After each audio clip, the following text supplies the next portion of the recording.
चंद्र दर्शनत्वदीयपदपङ्कजपञ्जरान्ते अद्यैव मे विशतु मानसराजहंसः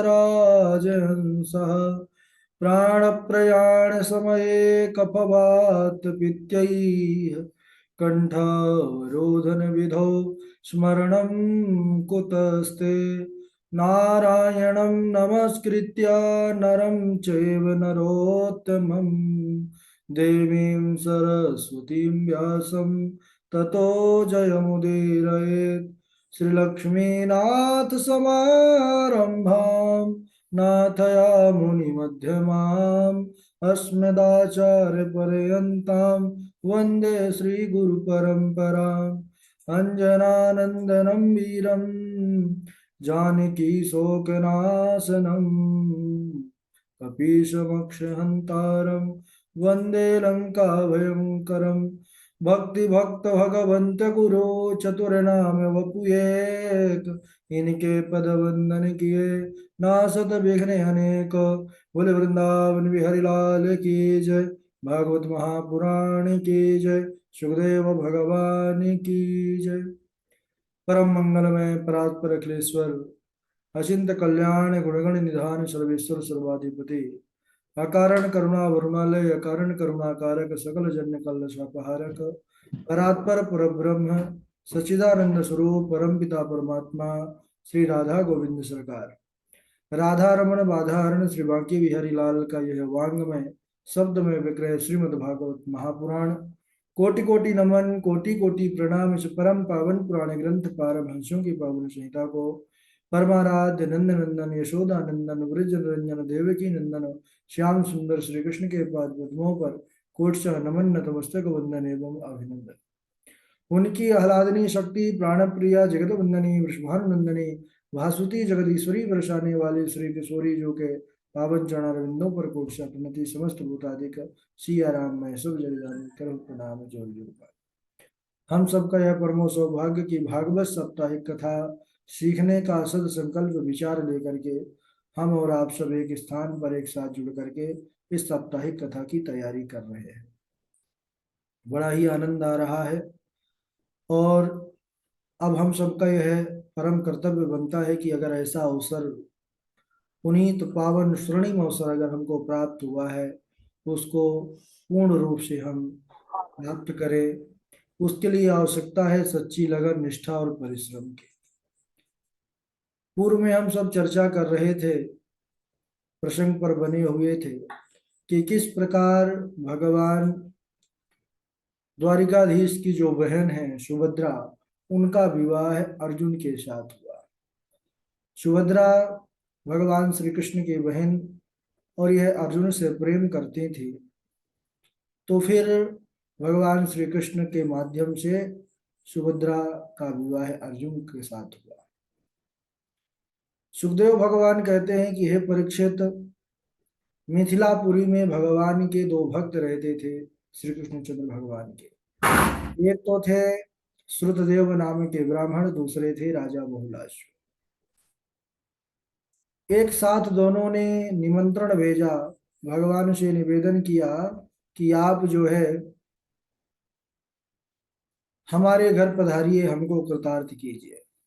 एक साथ निमंत्रण आया तो उद्धव के साथ भगवान एक साथ ही दो रूपों में विभक्त होकर के गए।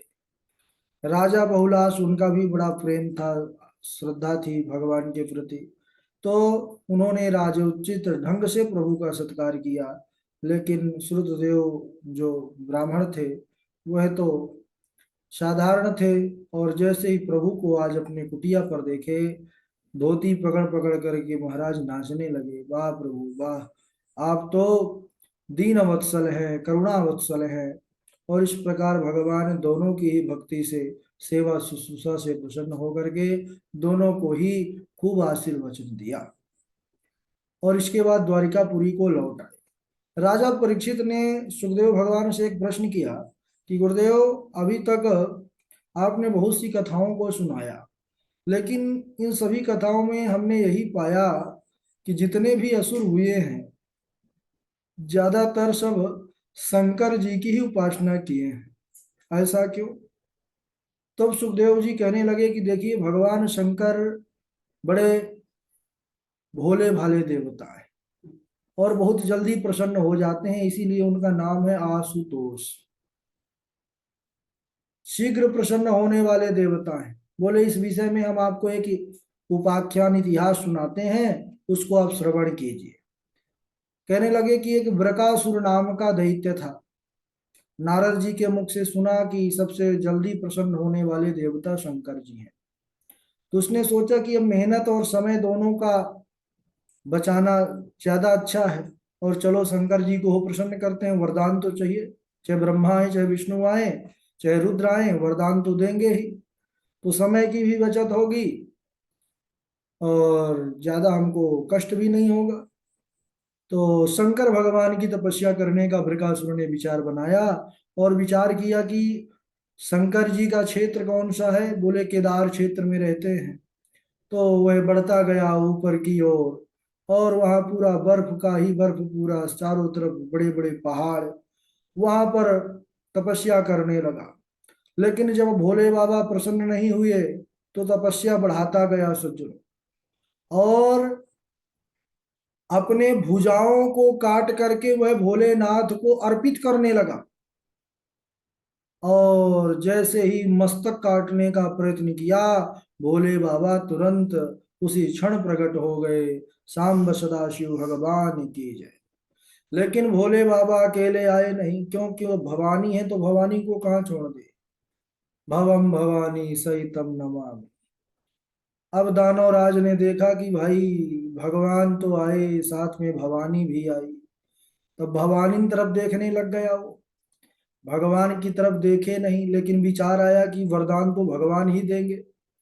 लेकिन अब भवानी को देख करके विचार किया कि वरदान ऐसा लिया जाए कि भवानी मिल जाए। अब वह दुष्ट भोलेनाथ से कहा कि तैयार है ना। तो भोले बाबा ने कहा हाँ भाई, वरदान के लिए तैयार है, मांगो। बोले ठीक है, वरदान देना चाहते हैं तो दीजिए, मैं जिसके भी सर पर हाथ रखूं भस्म हो जाए। ओहो, भोले बाबा बेचारे बड़े भोले हैं। यह सोचे भी नहीं कि कल क्या होने वाला है या क्या हो सकता है। अरे बोले ठीक है, बस इतना ही छोटी सी वरदान। बोले हाँ नाथ, बस इतना ही दे दीजिए, इसी से आपका और हमारा दोनों का कल्याण होगा। भोले बाबा ने कहा ठीक है, तथास्तु।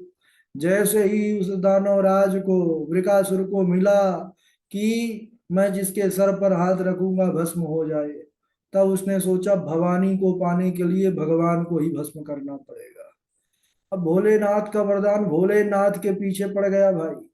भोले बाबा त्रिशूल डमरू लेकर भागे, भवानी पीछे रह गई। बोले भगवती आप पाते रहिएगा, हम भाग रहे हैं, क्योंकि इस समय वरदान बड़ा भयंकर है, हमारे पीछे पड़ गया।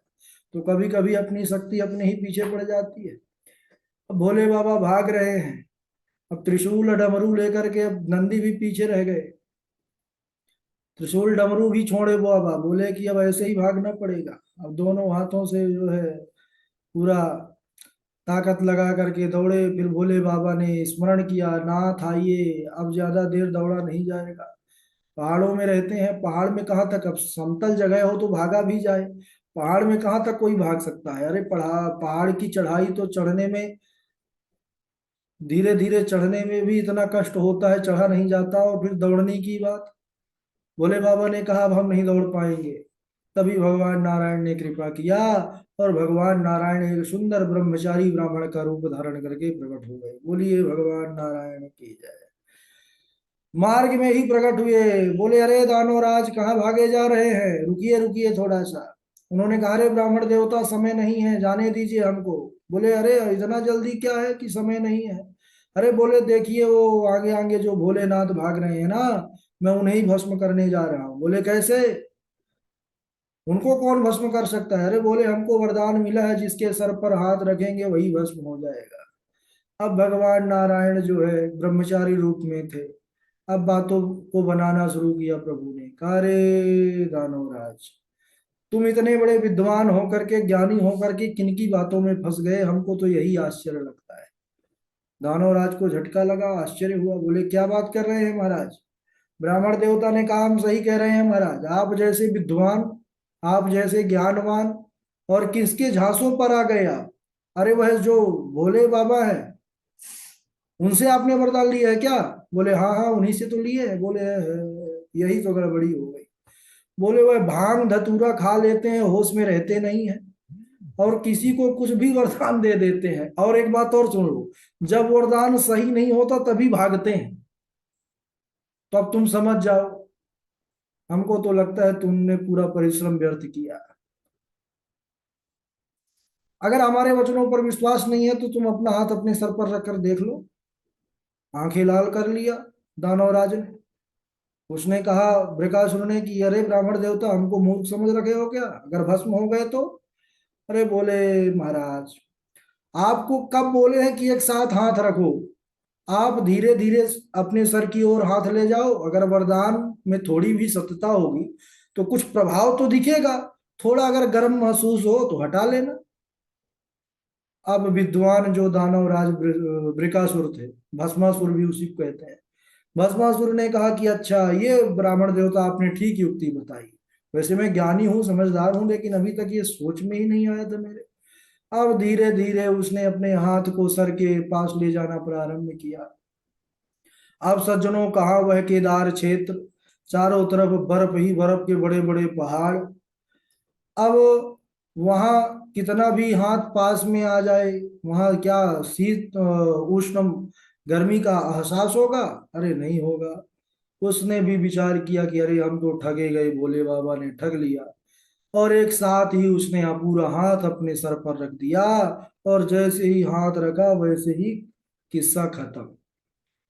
हाँ, दानवराज जो है धू धू करके जल गए, वहीं पर उनका गोविंदाय नमो नमः हो गया।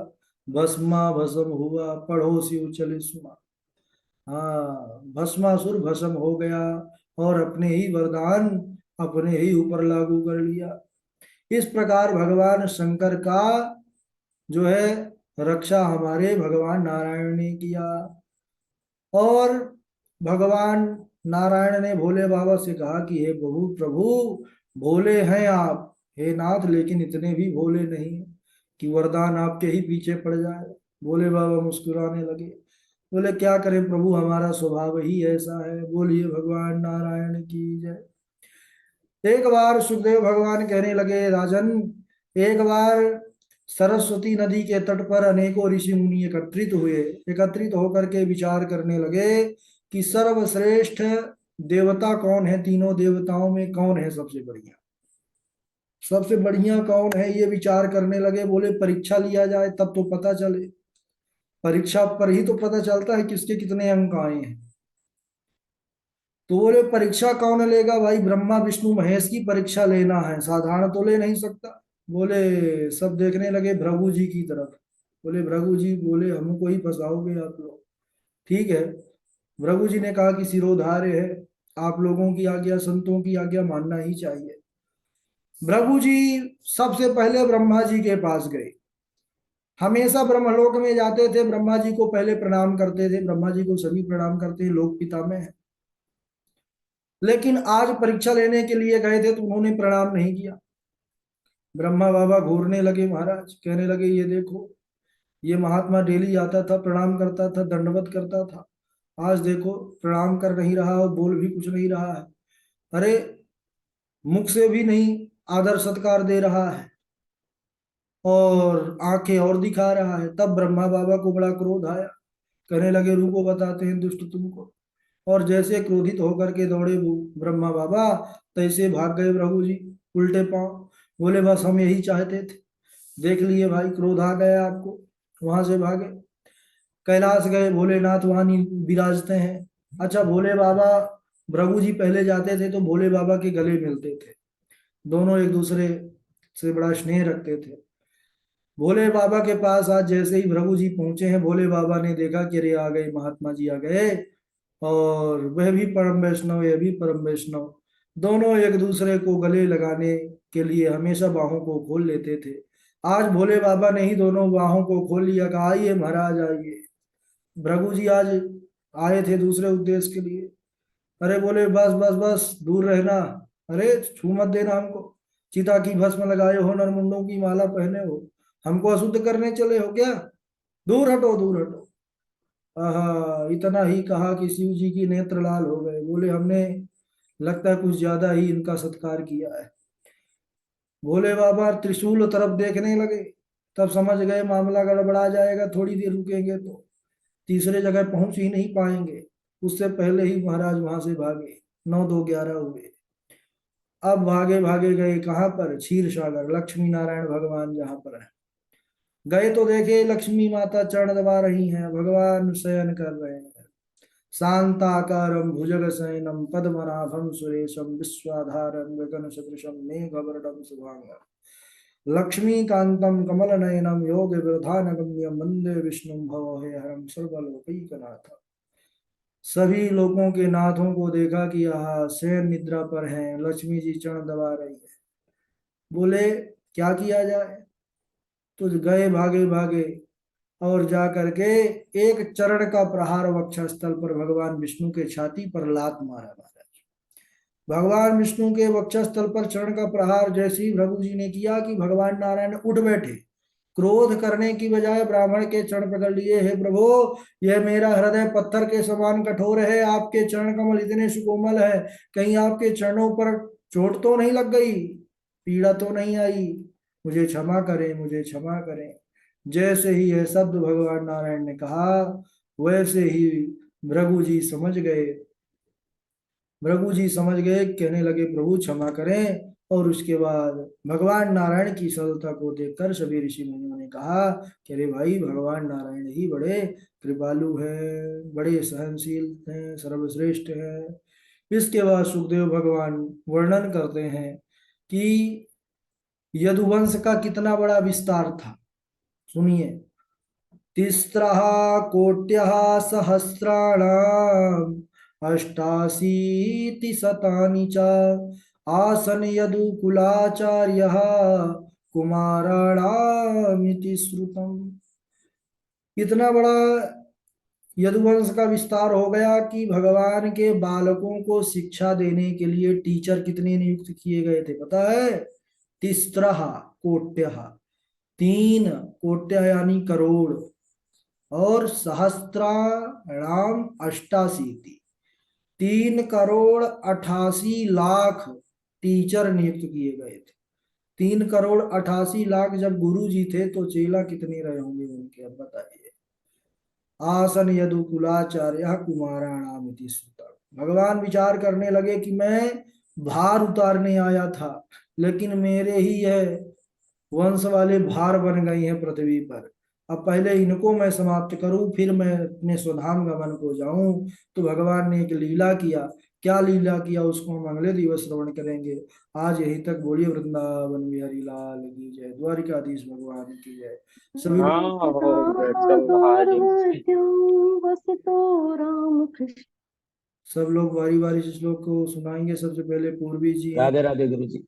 पूर्वी जी हैं, फिर गणेश झा जी हैं, डॉक्टर दत्त शर्मा जी हैं, उसके बाद वासवी जी हैं, उनके बाद हमारे राघव जी हैं, राघव जी के बाद हाँ जय जी हैं, निसर्ग पाठक जी हैं, वेद प्रकाश पांडे जी हैं, चंदन कुमार पांडे जी हैं, चेतना देवी जी हैं, और निशांत जी हैं, आदित्य गौतम जी हैं, बबीता जी हैं, मंजू जी हैं, और अजय चौबे जी हैं, राजा राम जी ना, आदित्य गौतम जी भी जुड़े हुए हैं, आशु कश्यप हैं। ठीक है, चलिए प्रारंभ करिए। राधे राधे गुरु जी, प्रणाम। सुनाइए। अथैकिराद्वारिवच्चाम वसतो राम कृष्णयो सूर्योपरागः सुमः नासीतल्पक्षये यथा अहं हि सर्वभूतानां आदिरन्तोऽन्तरं वहि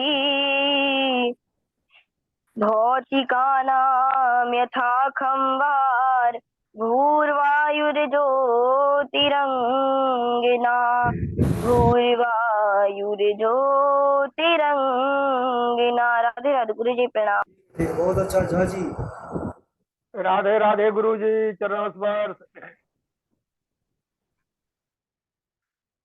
अथ एकदा द्वारवत्यां वसतो राम कृष्णयो सूर्यो पराग सुमहा नासीत कल्पच्छये यथा।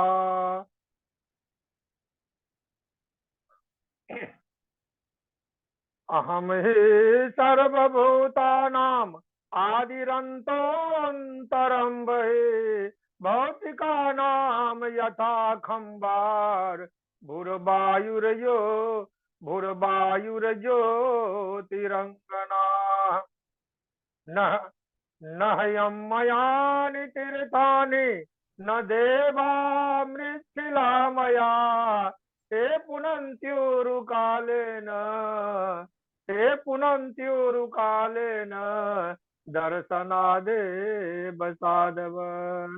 साधूनां दर्शनं पुण्यं तीर्थभूता हि साधव। कालेन फलते तीर्थं सद्यः साधु समागम। नमो वः सर्वदेवेभ्यः ऋषयः श्रोतुमर्हत। नमो वः सर्वदेवेभ्यः ऋषयः श्रोतुमर्हत। कर्मणा कर्म निराहारो यथा स्यान्नस्तदुच्यताम्। राधे राधे गुरु जी। बहुत सुंदर, बहुत बढ़िया झा जी। डॉक्टर साहब का स्वागत है। राधे राधे गुरु जी। हाँ, राधे राधे। अथैकदा द्वारवत्यां वसतो रामकृष्णयो सूर्योपरागमुह्यन्नासीत् कल्पक्षे यथा। अहम हि सर्वभूतानां आदिरन्तरोऽन्तर्बहि भौतिकानां यथा कंबाल भूर्वायुर्ज्योतिरंगना। राधे राधे गुरु जी। बहुत अच्छा हमारे राघव जी, राघव जी, राघव जी। जी गुरु जी प्रणाम। जय श्री राम। नय्यमय्यानि तीर्थानि न देवा मृच्छिला मया ते पुनस्त्युरुकालेन दर्शनादेव साधव। कर्मणा कर्म निर्हार एष साधु निरूपितः यच्छ्रद्धया यजेद्विष्णुं सर्वयज्ञेश्वरम् अक्षये। जी गुरु। बहुत बढ़िया। अब तो एकादश में बहुत अनुपम और आध्यात्मिक, है ना, सब बहुत बढ़िया प्रसंग आने वाले हैं राघव जी, और इस पर आपका प्रवचन भी होना है। गौतम जी हमारे बड़ा मुस्कुरा रहे हैं, उनको देख करके हम भी मुस्कुरा रहे हैं। हाँ जी, गौतम जी कहाँ है? चालू करिए माइक। जी राधे राधे गुरु जी प्रणाम। हाँ, राधे राधे। कहाँ पर है जय आप? गुरु जी। गांव गांव से आ गए हम मंदिर। थोड़ा सा अति आवश्यक था, भैया कॉल करके परेशान करे इसलिए आपसे नहीं मिल पाए हैं। और अभी 15 दिन या एक एक मंथ बाद फिर से आऊंगा, तो इस बार आपसे मिल के जाऊंगा। चलिए ठीक है, उसके लिए सुनाइए, श्लोक सुना दीजिए हमको। उस, उसके लिए क्षमा चाहता हूँ। उस लोग गुरु जी अभी तो कोई तैयारी नहीं, अभी तो जैसे फ्री हुआ हूँ। ठीक है, अभी बुक चलिए। तक नहीं खोला है। चलिए, भजन भजन सुनेंगे सबसे श्लोक सुनने के बाद, ठीक है आपसे? जी जी जी गुरु जी। ठीक है। राधे राधे प्रणाम। हाँ जी, मंजू जी आप सुना दीजिए। मैं हाँ,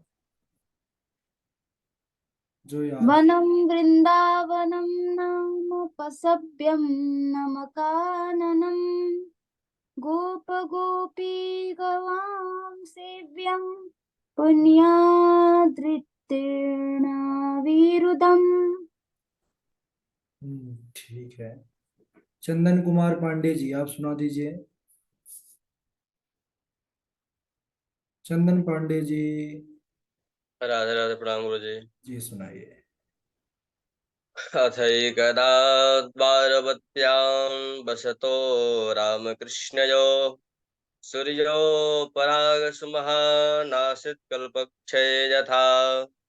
अहं हि सर्वभूतानामादिरन्तरोऽन्तरं बहे भौतिकानां यथाकं बाबुर्वायुर्ज्योतिरङ्गना। राधे राधे गुरु जी। बहुत अच्छा। वेद प्रकाश पांडे जी। वेद प्रकाश पांडे जी। गुरु जी राधे राधे। राधे राधे। गुरु जी जो ये श्लोक है थोड़ा मतलब वाई स्वीकार की जगह जो है लिखित में थोड़ा होना चाहिए गुरु जी, थोड़ा समझ में आएगा। अरे आपको इतनी सारी पीडीएफ दी हैं, उसके अंदर सब सारे श्लोक लिखे हुए हैं, आप देखे नहीं क्या पीडीएफ को? नहीं गुरु जी मैं तो देखा नहीं, एक्चुअल में देखा क्या, मैं पीडीएफ निकालना था, मैं निकाल नहीं पाया, थोड़ा जो है बिजी था, इसके कारण यही जो है। तो है, श्लोक के साथ पूरा जी कथा जी भी है गुरु जी। उसमें लिखा हुआ सब कुछ।